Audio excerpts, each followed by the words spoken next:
Hi, my name is Danielle Anderson, and I'm back for part 3 of the cultural competence assignment. I really feel like healthcare providers need competence in culture because it's very important.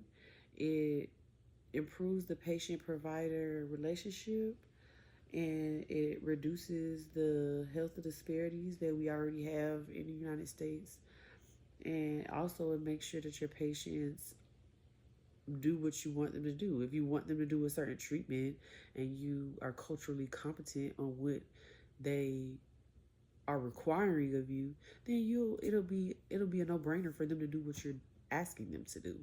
As far as I'm concerned, I feel like a good example of healthcare cultural competence is like when when we as hygienists see a patient and they don't want to do fluoride, instead of just dismissing that they don't want to do fluoride and this, we ask questions.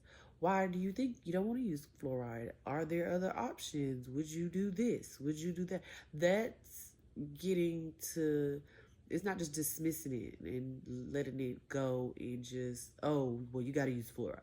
No, you need to figure out what's going on so where you can better adjust or pick something other than fluoride, or there's something that you can do to help that person feel comfortable to where both of y'all are reaching the same goal.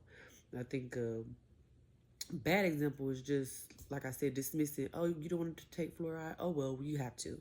That's a bad example because, I mean, what if her culture doesn't want her to do fluoride? Or it's some people that have dietary restrictions and don't eat pork.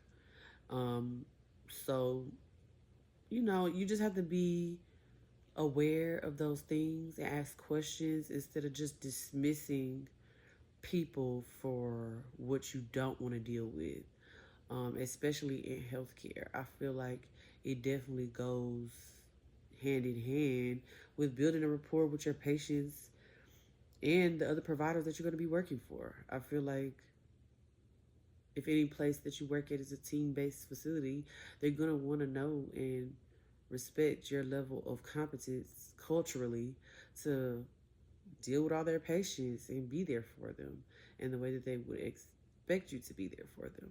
So that's why I feel like healthcare cultural competence is very, very important, and we should always expand upon our cultural knowledge so we can be seeing and treating our patients the way they should be treated.